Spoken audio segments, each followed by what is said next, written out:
Excellence, vous avez la parole.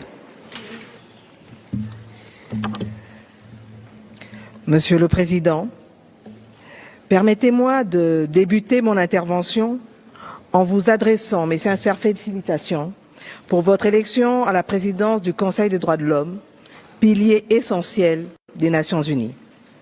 Je vous exprime mes vœux de plein succès dans l'accomplissement de cette mission d'une portée capitale. Excellences, Mesdames et Messieurs distingués délégués, c'est avec gravité que je m'adresse à vous aujourd'hui, au nom de son Excellence, Monsieur le Président de la République, Félix-Antoine Tshisekedi Tshilombo, ainsi qu'au nom du peuple congolais. Monsieur le Président distingué délégué, je voudrais exprimer la gratitude de la RDC à cette Assemblée au regard de la diligence avec laquelle vous avez rapidement accédé à notre demande d'une session spéciale et à l'adoption à l'unanimité de la résolution le 7 février 2025 ouvrant la voie à la mise en place de la mission d'établissement des faits et de la commission d'enquête indépendante. Ceci augure un espoir pour des millions de Congolais qui sont encore aujourd'hui victimes des agressions répétées du Rwanda. Le gouvernement de la RDC s'engage à contribuer à la mise en œuvre de cette résolution adoptée le 7 février dernier, notamment en facilitant le travail de la commission d'enquête indépendante qui sera mise sur pied pour documenter les violences des droits de l'homme et du droit international humanitaire dans les provinces du Nord et du Sud Kivu. C'est dans ce même élan que nous voulons saluer l'adoption à l'unanimité de la résolution du Conseil de sécurité du 21 février 2025 enjoignant clairement le Rwanda de quitter le territoire congolais et de cesser tout soutien au mouvement terroriste du M23. Il en est de même de la résolution adoptée le 13 février 2025 par le Parlement européen qui a mis en lumière l'exploitation illégale des ressources naturelles par le Rwanda. Nous voulons saluer également la résolution prise par le Conseil de paix et sécurité de l'Union africaine et espérons des mesures coercitives pour la mise en œuvre de toutes ces recommandations en faveur de la paix. Ainsi, au regard des massacres et des exécutions sommaires qu'ils continuent de perpétrer sur notre sol, nous en appelons à des sanctions dissuasives pour permettre de restaurer l'ordre et la sécurité et protéger ainsi des milliers de Congolais vivant à Goma, Bukavu et dans d'autres localités sous occupation. Nous continuons à ce jour d'enterrer les morts que nous n'avons pas cessé de dénombrer et de compter, des millions de déplacés sans abri dont la plupart des camps ont été détruits par les forces d'occupation. La situation sécuritaire et humanitaire dans l'est de la République démocratique du Congo a atteint des niveaux alarmants. Selon les chiffres du ministère de la Santé, depuis le mois de janvier 2025, le conflit a provoqué, entre autres, la mort de plus de 7000 compatriotes, dont plus de 2500 corps enterrés sans être identifiés et plus de 1500 corps traînent encore dans les morgues. Plus de 215 cas de choléra identifiés et plusieurs cas de Mpox non pris en charge avec risque d'expansion. La destruction de plus de 90 sites, 90 sites d'accueil des déplacés internes, des attaques contre les hôpitaux et entrepôts humanitaires. Plus de 450 000 personnes, selon l'ONU, sont sans abri, nourriture et eau. Plus de 27 millions sont en besoin d'assistance humanitaire et plus de 2,8 millions de déplacés internes en République démocratique du Congo et particulièrement à l'Est. Mesdames et Messieurs, la RDC, en tant que membre de ce Conseil, réitère son engagement à continuer à œuvrer pour la promotion et la protection des droits de l'homme. Par ailleurs, suite au récent passage de notre pays au 4e cycle de l'examen périodique universel et devant le Comité pour l'élimination de la discrimination à l'égard des femmes, nous nous engageons à développer un plan d'action de mise en œuvre des recommandations de l'examen périodique universel et des organes de traité et comptant sur l'appui du Haut Commissariat aux droits de l'homme pour sa finalisation et l'échange des bonnes pratiques. Faisant suite au discours du président de la République devant cette auguste assemblée lors de la 52e session, nous continuons de travailler dans d'autres domaines clés, notamment la justice transitionnelle, l'amélioration de la situation des femmes et des enfants, ainsi que celle des conditions de détention des détenus selon les priorités fixées par mon gouvernement. Concernant le droit à un environnement sain, la République démocratique du Congo, conformément à ses engagements en tant que pays solution, avec ses minerais stratégiques, ses forêts et sa biodiversité, continue de jouer son rôle pour la préservation de l'équilibre environnemental mondial, protégeant ensemble cet équilibre. Mesdames et messieurs, il m'est impossible de vous décrire les cris et les larmes de millions de victimes de ce conflit. Femmes, filles violées, enfants en relais de force, déplacés et orphelins. En outre, les défenseurs des droits de l'homme, les journalistes, les artistes, témoins de cette tragédie à l'Est, n'ont pas le droit de la raconter. Ceci nécessite une réponse internationale renforcée et coordonnée. Nous appelons donc la communauté internationale à renforcer son soutien humanitaire, à fournir des ressources pour permettre une bonne prise en charge des milliers de blessés, de déplacés et de s'assurer du respect du droit international humanitaire, car ces principes sont essentiels pour sauver des vies et alléger la souffrance des Congolais. Monsieur le Président, Mesdames et Messieurs, la situation des conflits armés à travers le monde exacerbe les violations des droits humains et empêche des milliers de citoyens à accéder aux droits fondamentaux tels que l'accès à l'eau, à l'électricité et à l'alimentation. Ceci n'est pas seulement le cas en République démocratique du Congo, mais notamment au Soudan, en Haïti et en Ukraine. Pour y faire face, mon pays soutient la nécessité de lutter contre les causes des conflits et imposer la paix dans le monde par des mécanismes de justice transitionnelle et de lutte contre l'impunité.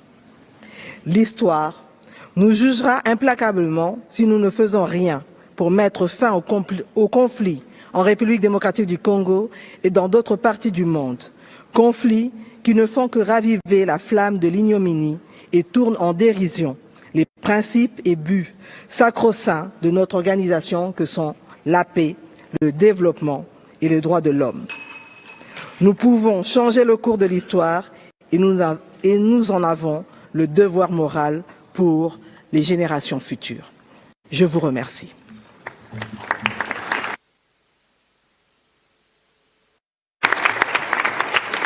Excellence, je vous remercie. J'ai maintenant l'honneur d'inviter son Excellence Monsieur Musalia Mudavadi, le premier secrétaire du cabinet et secrétaire du cabinet pour les affaires étrangères et de la diaspora du Kenya, à prononcer son discours. Excellence, vous avez la parole.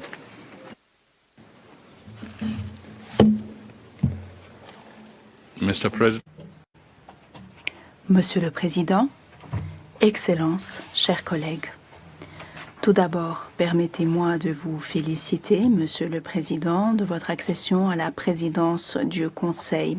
Cette présidence arrive à un moment délicat dans les relations internationales où les défis sécuritaires émergents et les flux géopolitiques ont un effet unique sur la promotion et la protection des droits humains au niveau mondial.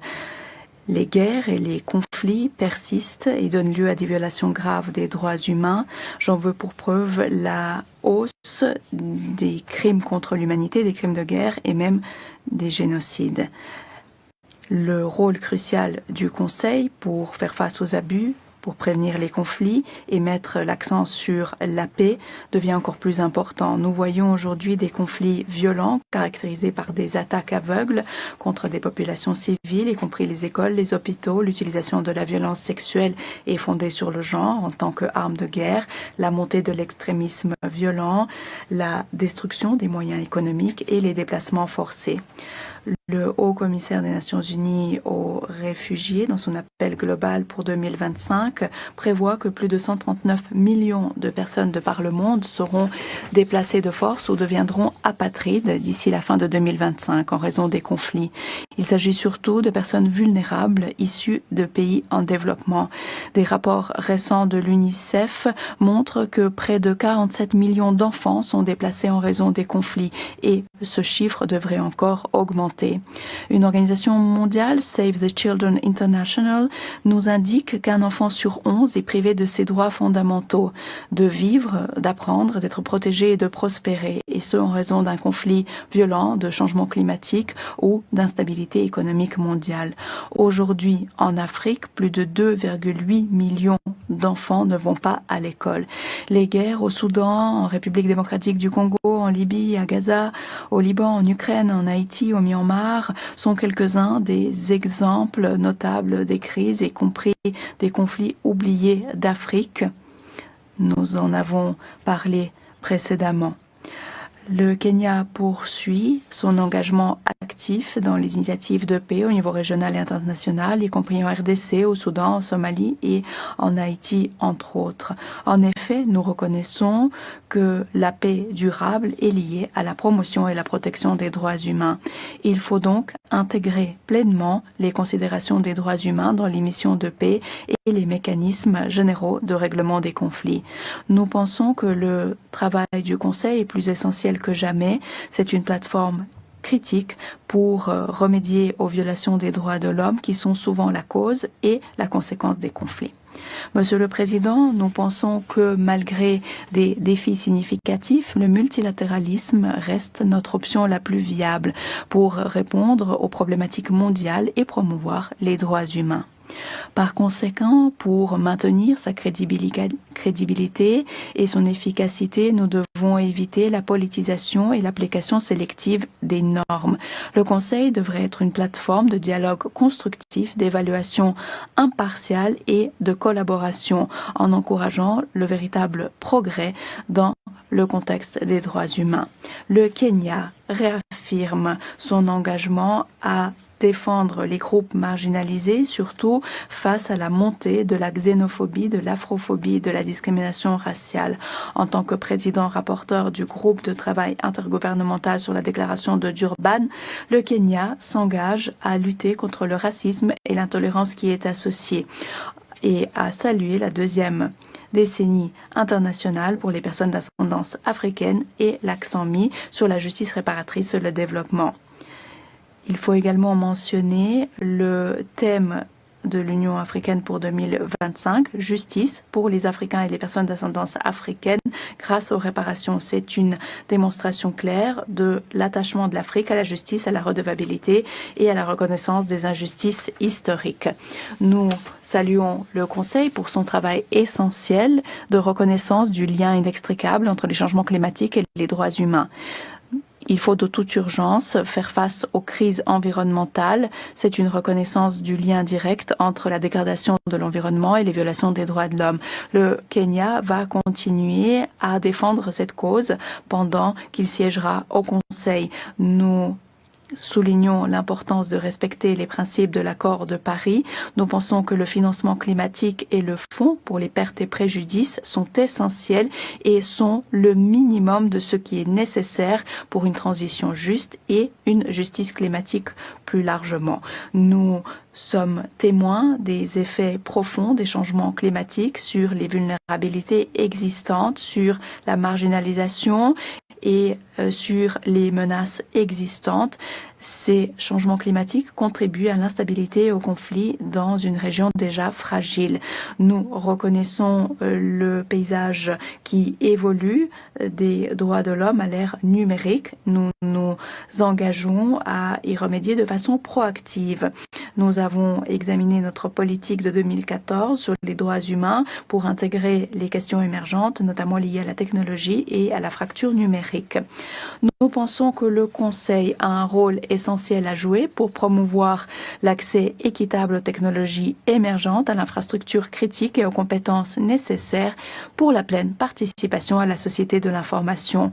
Nous soulignons que réduire la fracture numérique est essentiel pour faire en sorte que les technologies n'exacerbent pas les inégalités existantes. À cette fin, pendant son mandat, le Kenya souhaite défendre la reconnaissance de l'accès aux technologies comme composante essentielle du droit à l'information, tel que consacré à l'article 19 de la Déclaration universelle des droits de l'homme et l'article 19 du Pacte international relatif aux droits civils et politiques. Nous saluons tous les efforts déployés pour que les technologies soient accessibles, abordables et bénéfiques pour tous. Monsieur le Président, nous reconnaissons le droit au développement en tant que possibilité essentielle d'encourager un environnement où chaque personne et chaque société peut réaliser pleinement son potentiel. Nous allons utiliser notre position au Conseil pour défendre un ordre international équitable et démocratique au service de toute l'humanité.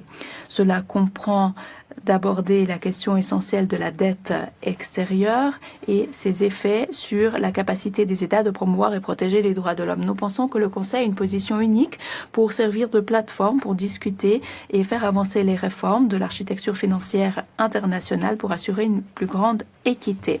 Le Kenya respecte les droits de l'homme. J'en veux pour preuve le fait que nous sommes partis à la plupart des instruments internationaux des droits de l'homme. Nous engageons à les mettre en œuvre pleinement, ce qui passe par des rapports présentés régulièrement aux organes conventionnels et par les dialogues. De plus, nous sommes un membre actif des mécanismes régionaux des droits de l'homme, y compris la Cour de justice de la Communauté d'Afrique de l'Est et la Charte africaine des droits de l'homme et des peuples. Au niveau national, nous avons mis en œuvre différents mécanismes juridiques, politiques, judiciaires et autres pour préserver la jouissance de ces droits par tous les citoyens. En 2010, nous avons mis en place l'une des constitutions les plus progressistes de l'histoire. Le chapitre 4 est consacré à la charte des droits qui protège les droits et libertés fondamentales. Cette charte s'applique à tous sans aucune discrimination. Nous sommes bien conscients du fait que la corruption constitue une menace pour les droits humains. La corruption, en effet, souvent facilite et aggrave les violations des droits humains, notamment contre les groupes vulnérables, en empêchant leur accès aux droits et services tels que la représentation juridique et un procès équitable, les droits fonciers, l'éducation, la santé et la protection sociale. Nous continuons de renforcer les institutions, la législation, les réglementations et les politiques afin de lutter contre la corruption, y compris par le biais de la Commission sur l'éthique et la lutte contre la corruption. Nous avons honoré notre engagement en adressant une invitation permanente aux procédures spéciales depuis 2015 et nous avons toujours accepté les demandes de visite et répondu aux recommandations. Nous reconnaissons également les contributions précieuses de la société civile et des commissions des droits de l'homme nationales et publiques. Nous travaillons avec ces acteurs et intégrons leurs points de vue dans différents rapports. Nous sommes les champions de la protection des droits de l'homme des groupes vulnérables, y compris les réfugiés. Nous avons des lois et des politiques telles que le plan Sherika qui garantissent la dignité et les droits économiques de ces victimes de déplacements forcés. En conclusion, en tant que chantre de ce Conseil et de ces mécanismes vitaux, le Kenya promet de poursuivre son travail proactif sur la scène internationale alors qu'il siège au Conseil. Nous réaffirmons que les droits humains demeurent la pierre angulaire de notre humanité commune, guidée par notre Constitution et la Déclaration universelle des droits de l'homme qui constitue la base des normes internationales des droits de l'homme. Nous nous engageons à promouvoir une société juste au niveau national et international. Nous avons mis la barre très haut pour protéger et élargir la liberté d'expression, la liberté de la presse, le respect du caractère sacré de la vie, la lutte contre toutes les formes de violence, y compris la violence fondée sur le genre et le féminicide, entre autres. Notre objectif primordial est de contribuer à un monde plus juste, équitable et plus respectueux des droits humains pour tous. Je vous remercie. Excellence, je vous remercie. Excellence, Mesdames et Messieurs, nous allons à présent observer une brève pause afin de permettre à nos éminences d'inviter son Excellence le Président de l'Assemblée générale, son Excellence le Secrétaire général des Nations unies ainsi que le Haut-Commissaire aux droits de l'homme de prendre congé. Je prie respectueusement les délégués de bien vouloir demeurer à leur place quand nous reprendrons immédiatement nos travaux avec l'ouverture du segment de haut niveau. Je vous remercie.